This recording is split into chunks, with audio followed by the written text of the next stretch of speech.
Bonjour Guillaume. Bonjour Virginie, bonjour tout le monde. L'autorité au cœur de la République, tel était l'objectif du déplacement de Gabriel Attal à Viry-Châtillon, à l'occasion de ses 100 premiers jours de son mandat. Une ville marquée par le décès d'un adolescent de 15 ans il y a 2 semaines de cela. Le Premier ministre a commencé son intervention par un premier bilan. Écoutez. Alors qu'ils représentent un Français sur 20, les adolescents de 13 à 17 ans représentent un mis en cause sur 10 pour coups et blessures, 1 sur 5 dans les trafics de drogue, 1 sur 3 dans les vols avec armes. Il y a 2 fois plus d'adolescents impliqués dans les coups et blessures, 4 fois plus pour trafic de drogue et 7 fois plus dans les vols avec armes que dans la population générale. La violence n'attend donc clairement pas le nombre des années. Il est là le vrai scandale. Alors face à ce constat, l'heure n'est plus aux excuses pour le Premier ministre. Aujourd'hui, certains jeunes ont le sentiment que leur âge leur autorise tout. Ils croient que parce qu'ils ont 13 ans, 14 ans, 15 ans, rien ne leur arrivera jamais. Et c'est vrai que certains leur ont toujours cherché des excuses pour justifier leurs actes. Je le dis, chercher des excuses, ça n'a jamais rendu une vie. Ça n'a jamais réparé le traumatisme d'un jeune agressé. Alors devant vous, je le dis, la culture de l'excuse, c'est fini. Alors c'est pourquoi, à la demande d'Emmanuel Macron, Gabriel Attal a annoncé la mise en place d'un Grenelle sur les violences. Aujourd'hui, c'est la République qui contre-attaque. La mobilisation générale de la nation pour renouer avec ses adolescents, juguler la violence, réaffirmer notre projet d'une jeunesse libre et émancipée, reconquérir le droit à la France tranquille, confiante dans l'avenir et sereine dans sa vie. Nous aurons besoin de toutes les bonnes volontés, de la société civile, des familles, des maires, des élus, des parlementaires, de la majorité comme de l'opposition. Avec le président de la République, nous souhaitons donc que les corps intermédiaires, l'ensemble des représentants, soient unis dans les prochaines semaines pour en venir à bout. C'est donc parti pour 8 semaines de travail avec un premier bilan à la moitié, justement, dans 4 semaines. Le Premier ministre a donc égrené des annonces et il dit donc, selon lui, il faut prendre le mal par la racine. Oui, un sursaut d'autorité, sanctionné sans trembler. Voilà ce que veut Gabriel Attal. Et surtout anticiper, il souhaite obliger les élèves à être présents à l'école entre 8h et 18h, donc du lundi au vendredi, en particulier dans les quartiers prioritaires. Il parle également du recours à l'internat.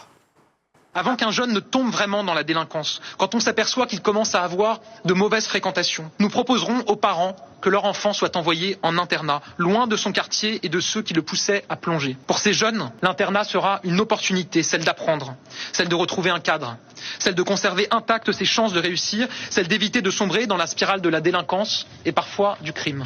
Nous les mettons d'ores et déjà en place. Il entend également responsabiliser les parents en réprimant plus largement et plus sévèrement les manquements de ces derniers à leurs obligations. Les parents défaillants vont faire l'objet également de travaux d'intérêt général. Enfin, Gabriel Attal souhaite qu'il soit possible pour le juge des enfants de prononcer une amende pour les parents qui ne répondent pas à ces convocations. Et pour les fauteurs de troubles, à l'école, là aussi, des sanctions. Je crois aussi que lorsqu'on gêne les cours, lorsqu'on défie l'autorité, lorsqu'on dégrade, qu'on menace, voire que l'on agresse, cela ne doit jamais rester sans conséquence. Et cela ne peut pas rester sans conséquence s'agissant des examens et des bulletins scolaires. Je suis favorable à ce que les jeunes qui perturbent le plus gravement les cours se voient sanctionnés sur leur brevet, leur CAP ou leur bac, et qu'une mention soit apposée sur leur dossier Parcoursup lorsqu'ils ont gravement perturbé la vie de l'établissement pour que cela ait un impact. Des sanctions qui seront également judiciaires. De ce côté-là, Gabriel Attal compte serrer la vis. Pour sensibiliser chacun à la justice et aux sanctions, je souhaite que les jeunes qui commencent à partir à la dérive, qui sont identifiés au sein de leur établissement scolaire, de leur collège, comme ne respectant pas les règles, que ces jeunes, systématiquement, assistent à une comparution immédiate au tribunal, dans le public, pour comprendre la règle. Par ailleurs, nous allons créer les mesures d'intérêt éducatif qui seront l'équivalent des travaux d'intérêt général pour les mineurs de moins de 16 ans. Je vous annonce que la circulaire sera signée dans les prochains jours pour une entrée en vigueur dès la rentrée des vacances de printemps. Pour éviter que des jeunes qui tombent dans la délinquance ne puissent rôder chaque nuit, nous proposons un dispositif permettant désormais de les contraindre à un accueil de nuit, ce qui n'est pas possible aujourd'hui. Enfin, pour terminer, Gabriel Attal a rappelé également l'un des fondements de l'école, la laïcité, qui redevient donc une priorité pour le Premier ministre. Les annonces qui interviennent quelques heures après cette nouvelle attaque au couteau, c'était non loin de Strasbourg. Et selon les premiers éléments, les faits se sont produits peu après 14 heures. Il s'agit de 2 fillettes qui ont été blessées dans cette agression à Söffel-Vermeinsheim, dans la rue de l'école. Ils sont en urgence relative. L'individu a 28 ans. Il a été interpellé. Les enfants de l'école élémentaire située dans cette rue sont tout simplement confinés. Direction Grand-Sainte dans le Nord. L'enquête se poursuit après le décès il y a 24 heures d'un jeune homme. Il avait 22 ans. Il a été retrouvé le visage défiguré inconscient dans la nuit de lundi à mardi près d'un commerce de la ville. Il est décédé quelques heures plus tard. Écoutez justement le maire de la commune.